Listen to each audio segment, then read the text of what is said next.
नमस्कार, बहुत स्वागत है आपका। आप देख रहे हैं आपकी आवाज और मैं हूं आपके साथ विवेक शुक्ला। मध्य प्रदेश में बढ़ रहे पेट्रोल डीजल के दामों ने घर का बजट पहले ही बिगाड़ा हुआ था। रही सही कसर रसोई गैस ने पूरी कर दी। 15 दिन में आपके हमारे घरों में उपयोग होने वाले गैस सिलेंडर के दाम 600 रुपए से बढ़कर 700 रुपए हो गए हैं। कुल मिलाकर कोरोना और आर्थिक मंदी से जूझता गरीब और मध्यम वर्गीय परिवार अब महंगाई से भी जूझ रहा है। उधर सरकार अंतर्राष्ट्रीय बाजार के हवाले से कीमतों को आधार बनाकर मजबूरी बताती रही है, तो अब कांग्रेस ने सरकार को घेरने का प्लान भी तैयार कर लिया है। आज आपकी आवाज में इसी मुद्दे पर करेंगे चर्चा। खास मेहमान भी हमारे साथ जुड़ेंगे, लेकिन बढ़ती हुई महंगाई पर हो क्या रहा है प्रदेश में, वो भी आपको बताते हैं।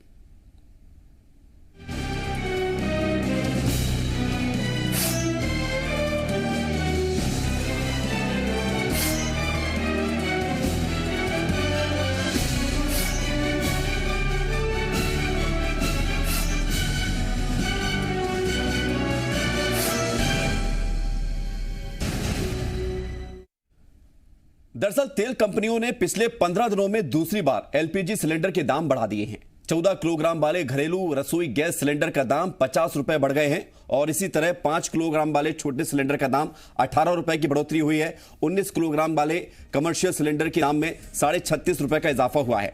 गैस कंपनियों ने अभी तक गैस सब्सिडी भी ग्राहकों को नहीं लौटाई है। महंगाई के मुद्दे पर कांग्रेस अब शिवराज सरकार को घेर रही है। पेट्रोल डीजल की आसमान छूती कीमतों के बाद अब गैस सिलेंडर के दामों में बढ़ोतरी पर कांग्रेस ने शिवराज सरकार पर निशाना साधा है और कांग्रेस इसके लिए अब 19 दिसंबर को विरोध दिवस मनाएगी। वहीं बीजेपी ने कांग्रेस पर पलटवार करते हुए कहा कि अंतर्राष्ट्रीय स्तर पर कीमतें बढ़ने से दामों में थोड़ी वृद्धि हुई है, सरकार महंगाई को कंट्रोल कर रही है और कांग्रेस विरोध दिवस मनाने से पहले नेता ढूंढो दिवस मनाए तो ज्यादा अच्छा होगा।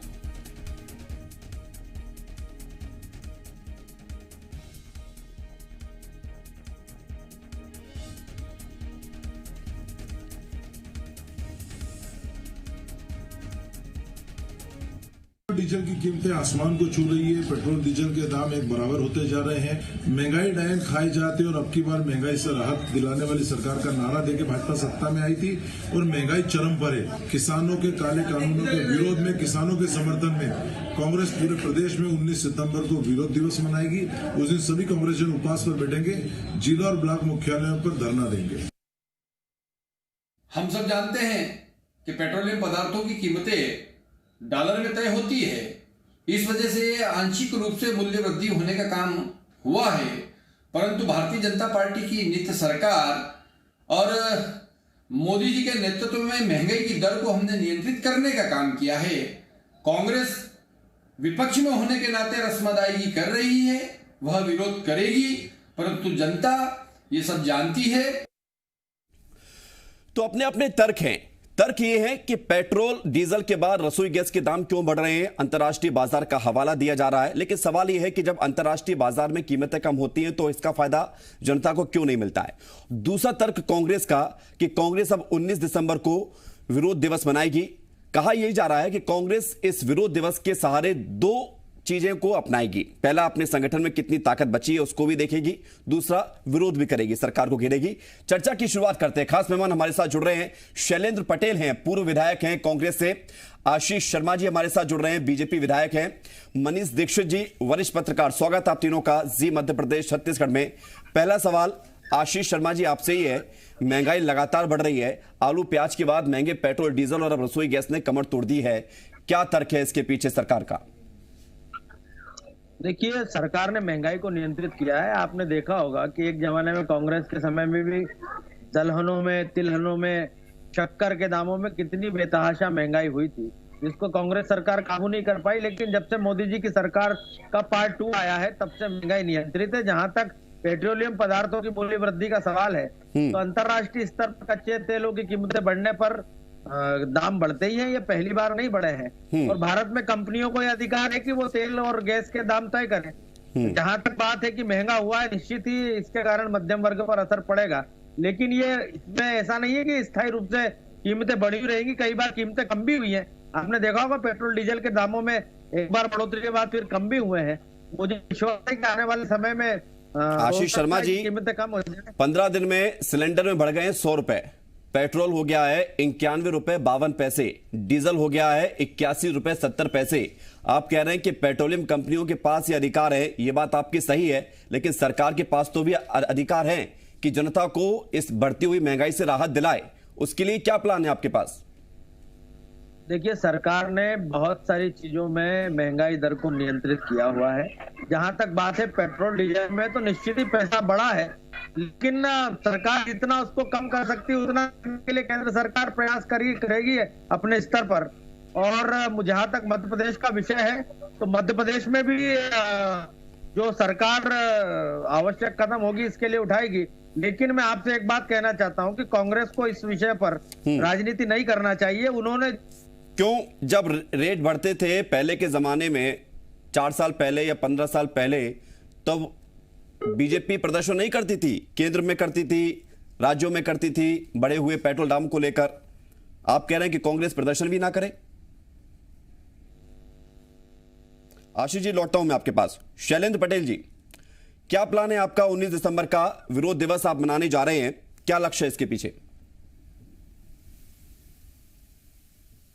सबसे बड़ी बात यह कि आम जनता परेशान है। वैसे ही कोविड की महामारी के कारण लोगों का बजट बिगड़ा हुआ है, घर चलाने की दिक्कतें हैं, और ऊपर से जो सरकार की नीतियां हैं, और कहीं न कहीं उन नीतियों के कारण पेट्रोल, डीजल, रसोई गैस, जो कि बहुत जरूरी आज के जीवन काल में है, उनके दामों के बढ़ने से जेब पे भारी पड़ रहे हैं।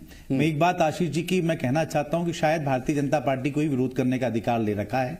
अगर विपक्ष विरोध करे तो उसमें भी उनको उस विरोध से भी तकलीफ है। मेरा कहने का यह आशय है कि अभी तक के उच्चतम लेवल पर पेट्रोल और डीजल के भाव पहुंच चुके हैं। आज भोपाल में 91 रुपए 50 पैसे के लगभग पेट्रोल का भाव पहुंच चुका है। 1.5 रुपए का इजाफा 15 दिन के अंदर हुआ है। डीजल की भी कमोबेश। लेकिन बीजेपी ये कह रही है ना कि आप विरोध दिवस के बजाय नेता ढूंढो दिवस मनाए तो ज्यादा अच्छा है। पहले आप उसको पूरा कीजिए, नेता ढूंढिए। पहले नेता की बात नहीं, इनको हमें कांग्रेस पार्टी से मतलब है, जनता से मतलब नहीं है। बीजेपी को आज की तारीख में कांग्रेस में कैसे तोड़फोड़ कर सकते हैं, कांग्रेस के नेता क्या कर रहे हैं, आम जनता को फायदा करने की बात उनमें बची नहीं है। उन्हें सिर्फ सत्ता का लालच है, और सत्ता कैसे पाई जाए उसके हथकंडे वो अपनाना चाहते हैं। आम जनता को राहत देना नहीं चाहते हैं। अगर आम जनता को राहत देने की बात होती तो मेरे मित्र, मेरे भाई आशीष शर्मा जी ये बात नहीं कहते। वो ये कहते हैं कि विनित दिवस कांग्रेस मना रही है। हम भी सरकार से, मुख्यमंत्री से विनती करेंगे कि इन जो राशि बढ़ी हुई है, जो दाम बढ़े हुए हैं, उनको दाम कम करने के लिए कहीं ना कहीं सरकार कुछ कदम उठाए। सरकार कदम तो नहीं उठा रही है। दिन पे दिन आज गैस सिलेंडर की बात कर रहे हैं, सीधे 100 रुपए 15 दिन के अंदर बढ़ गए हैं। अब ये बताइए, जो हमेशा महंगाई डायन मार गई इस तरह की बातें करते थे, मुख्यमंत्री जी साइकिल लेकर विधानसभा पहुंच जाते थे पेट्रोल के दाम बढ़ने पर। स्मृति ईरानी जी गैस सिलेंडर और ये सब चीजें लेकर धरने प्रदर्शन कर देते थे, लेकिन आज उनकी ही सरकार में बेतहाशा वृद्धि हो गई है। और अभी पार्ट 2 यूपीए की एनडीए की बात कर रहे थे कि एनडीए के पार्ट 2 में भावों की कमी हुई है। आप ये बताइए किस चीज का भाव कम हुआ है? दूसरा, अंतर्राष्ट्रीय मूल्यों की बात कर रहे हैं तो सीधा सीधा रुपए का अवमूल्यन होने के कारण, डॉलर के अवमूल्यन होने के कारण आज ही प्राइस बढ़े हैं। ठीक है, मैं लौट रहा हूं आपके पास। मनीष दीक्षित जी, तो क्यों हो रहा है? चूंकि पेट्रोल, डीजल, रसोई गैस के दाम, सब्जियों के दाम, फलों के दाम, महंगाई बढ़ती हुई, ये कोई नई बात नहीं है। हर सरकारों में, मैं लौट रहा हूं आपके पास, आऊंगा मैं लौट के शैलेंद्र जी आपके पास। मनीष जी, सवाल ये है कि हर सरकारों में ये होता है, और जो विपक्ष होता है उससे ये समझ में आता है कि महंगाई बढ़ रही है, और जो सत्ता पक्ष में होता है उसे वो भूल जाता है कि महंगाई नहीं बढ़ रही है, सब कुछ बाजार के हवाले है। तो सलूशन क्या है? राजनीति ही लोगों को दिखाई देगी, या पॉलिटिकल पार्टी उस पर ही आधारित रहेगी, या वाकई में कुछ रास्ता भी है जिससे कि समस्या का समाधान हो? देखिए, रास्ते बिल्कुल हैं इसके भी। माना कि अंतरराष्ट्रीय स्तर पर क्रूड प्राइसेस में कुछ उछाल आया है, मगर आप देखिए कि अगर मैं गलत ना हूं तो पूरी दुनिया में अगर पेट्रोल और डीजल पे सबसे ज्यादा टैक्स लगा रही है कोई देश तो वो भारत है। हम जो है 70% टैक्स लगा रहे हैं पेट्रोलियम प्रोडक्ट्स पे। तो अगर वाकई जो सरकार में है, जनता का भला चाहते हैं, जाहिर है जो भी सरकार में होता है वो कहते तो यही आता है कि हमें जनता का भला करना है। तो उस जैसे केंद्र सरकार है तो केंद्र सरकार एक्साइज ड्यूटी कम कर दे, 2 कदम जो है राज्य सरकार भी उठाए, वो अपना वैट कम कर दे। अच्छा, और इसमें सभी लोग घोर राजनीति कर रहे हैं। आप देखिए, जहां पर कांग्रेस सत्ता में है वो भी तो वैट कम कर सकते हैं। वो वैट वहां के लिए, उनके लिए जो महंगाई है वो डायन नहीं है। बिल्कुल। उनके लिए महंगाई डायन कहां पर है? जहां पर भारतीय जनता पार्टी की सरकार है। और वही स्थिति भारतीय जनता पार्टी की कि जहां वो सरकारों में है, वो ये नहीं देखता है कि आप देखिए, मैं आपको एक चीज बताऊं, बड़े आश्चर्य की बात है कि कोविड काल में पेट्रोलियम का कंजम्पशन में डिक्रीज आया है, क्योंकि लोगों ने पेट्रोल कम कंज्यूम किया, मगर सरकार की आय लगातार बढ़ रही है। आप देखिए 30 से 40% अगर अपन ईयर टू ईयर कैलकुलेशन करें तो पिछले साल की तुलना में हमारे जो पेट्रोल से हमको रेवेन्यू मिल रहा है मध्य प्रदेश सरकार को, वो 30 से 40% अधिक है। ये अधिक इसलिए है क्योंकि हम उन टॉप 3 स्टेट्स में आते हैं जहां पर पेट्रोल में स्टेट सबसे ज्यादा वैट लगा रहा है। तो मुझे जहां तक लगता है कि इसके रास्ते केवल बिल्कुल साफ साफ रास्ता है।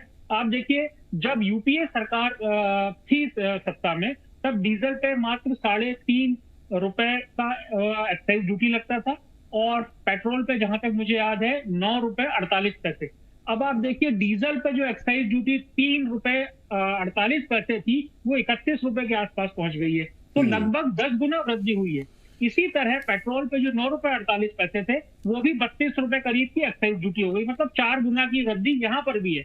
और सबसे महत्वपूर्ण बात है कि जो अन्नदाता, और जिसको लेकर पूरा देश अभी, पूरा देश नहीं तो कुछ पॉकेट्स में तो एक आंदोलन अभी चल रहा है और दिल्ली को चारों तरफ से लोगों ने घेरे रखा है। उस अन्नदाता, वो जिस डीजल का उपयोग करता है, कम से कम उसको तो ये बिल्कुल, यानी कि राहत किसी वर्ग को नहीं मिल रही है सरकार की तरफ से। और आशीष शर्मा जी, सवाल आपसे एक ये भी है कि आप ही के नेता हैं, राज्यसभा सांसद हैं सुब्रमण्यम स्वामी, उन्होंने हाल ही में एक ट्वीट किया था और ये लिखा था कि ज्यादा से ज्यादा पेट्रोल के दाम 40 रुपए प्रति लीटर होने चाहिए, सारे वेट टैक्स जोड़कर। इससे ज्यादा में पेट्रोल नहीं बिकना चाहिए। आप विपक्ष की बात मत सुनिए, कम से कम अपने नेताओं की तो बात सुन लीजिए। और दूसरा सवाल इसी से जुड़ा हुआ है कि सब्सिडी का क्या है? पिछले कई महीनों से गैस सिलेंडर पर सब्सिडी नहीं आ रही है। अभी तो रेट गैर सब्सिडी वाले और सब्सिडी वाले सिलेंडर के एक ही हो गए थे अप्रैल से लेकर जुलाई तक, अगस्त तक, सितंबर तक। उसके बाद नवंबर में जब रेट बढ़ना शुरू हुए और दिसंबर में 100 रुपए बढ़ गए, तो ये सब्सिडी कहां गई? देखिए, सब्सिडी की राशि क्यों नहीं पहुंच रही है, इसका ये जांच का विषय है। और मैं इस विषय में हमारे जो केंद्रीय मंत्री हैं या केंद्र सरकार के जो प्रतिनिधि हैं उनसे बात करूंगा। जहां तक सुब्रमण्यम स्वामी जी के बयान का प्रश्न है, तो वो कई विषयों पर अपनी राय रखते रहते हैं। वो उनकी निजी राय हो सकती है, लेकिन पार्टी की राय ये नहीं है। मतलब जो सरकार को सूट ना करे वो उनकी निजी राय है। देखिए, मैं आपसे कहना चाहता हूं, मैं आज का विषय मैं केवल कांग्रेस के ऊपर ये कहना चाहता हूं कि कांग्रेस के शासित राज्य राजस्थान में पेट्रोल और डीजल की कीमतें मध्य प्रदेश से ज्यादा है। वहां के जो वाहन है वो मध्य प्रदेश से आज भी डीजल पेट्रोल ले जाते हैं, बॉर्डर के जो पेट्रोल पंप है वहां से। इसलिए कांग्रेस को जाकर पहले तो राजस्थान में अपनी सरकार के खिलाफ आंदोलन करना चाहिए। दूसरी बात, लोग ऐसे तो यूपी में ले जाते हैं पेट्रोल डीजल, जो बॉर्डर पे उत्तर प्रदेश लगता है जी। और जहां तक बात है, कांग्रेस ने जब सरकार मध्य प्रदेश की छोड़ी थी तो मध्य प्रदेश को आर्थिक रूप से पूरी तरह से कंगाल करके सरकार कमलनाथ ने मध्य प्रदेश को छोड़ा था। इसलिए कोरोना का संकट भी चल रहा है। मतलब 15 साल की मजबूत सरकार 15 महीने में कंगाल हो गई थी दूसरे पार्टी में जाते ही। क्या तर्क दे रहे हैं आप आशीष जी? कांग्रेस ने पूरा खजाना मध्य प्रदेश का आशीष जी खाली कर दिया। 15 साल में आपने तो मजबूती दी थी ना। आप तो ये दावा करते हैं ना कि प्रदेश में 15 साल शिवराज की उस समय सरकार रही। बिल्कुल की थी, लेकिन हमने जो विकास की नींव खड़ी करी थी उसको हला दिया कांग्रेस ने पिछले 15 महीनों के अपने कार्यकाल में। मध्य प्रदेश में कितना कर्जा इन्होंने लिया है। कोरोना से हमको निपटना है, रोजगार भी हमको कर्ज तो आपकी सरकार ले रही है, अभी धड़ाधड़ कर्ज लिए जा रहे हैं करना है। लेकिन मैं आपको विश्वास दिलाता हूँ, आर्थिक रूप से मध्य प्रदेश बहुत जल्दी सुदृढ़ हो जाएगा। सरकार ने नीतियां बनाई है और उस विश्वास ये दिलाइए कि ये महंगाई कम होगी, पेट्रोल डीजल कम होंगे, रसोई के गैस के दाम के कम होंगे, ये विश्वास कब दिलाएंगे? महंगाई कम होगी। आगामी जो मध्य प्रदेश का बजट आएगा उसमें आप देखेंगे, आगामी बजट जो मध्य प्रदेश का आएगा कहीं ना कहीं अभी तो आप कह रहे हैं कि सब कुछ बाजार के हवाले है, फिर कैसे कम करेंगे? देखिए, जिन चीजों में कम किया जा सकता हो मध्य प्रदेश में बिल्कुल कम होगा। आप पहले भी ठीक है, मैं लौट रहा हूं आपके पास। शैलेंद्र पटेल जी, कहा यह भी जा रहा है कि कांग्रेस का जो प्रदर्शन है, ये कांग्रेस दरअसल अपने आप को परखना चाहती है आगामी निकाय चुनाव से पहले। जैसा कि कहा गया है कांग्रेस में, कमलनाथ ने खुद कहा है कि जो सक्षम होगा, जो काबिल होगा, उसे ही टिकट मिलेगा और उसे ही जिम्मेदारी मिलेगी, पदाधिकारी बनाया जाएगा। तो कहीं ऐसा तो नहीं कि कांग्रेस भी ये सोच रही हो कि विरोध का विरोध हो जाए और अपने लोगों में कितनी क्षमता बची है उसका भी परीक्षण हो जाए?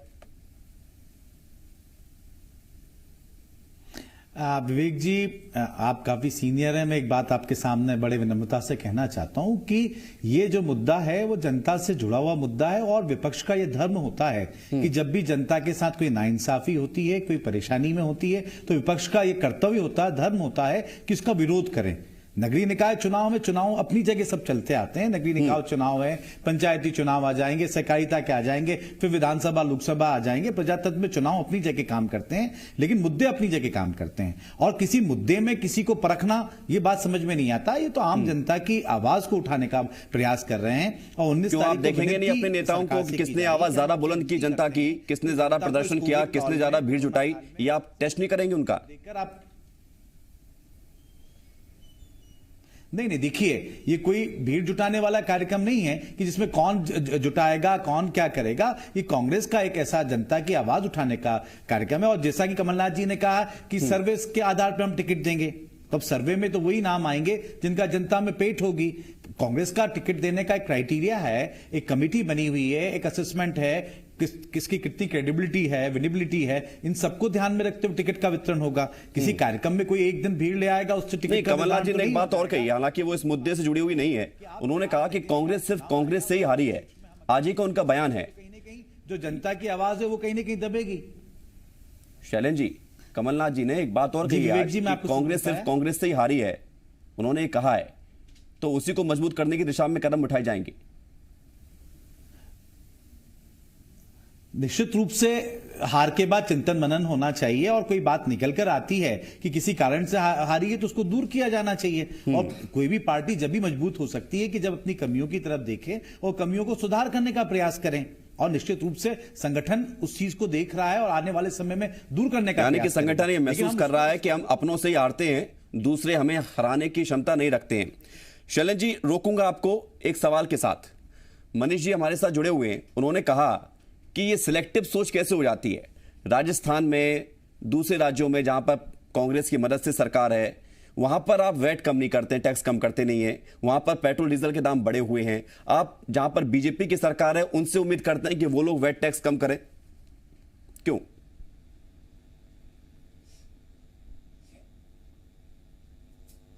शैलेन जी,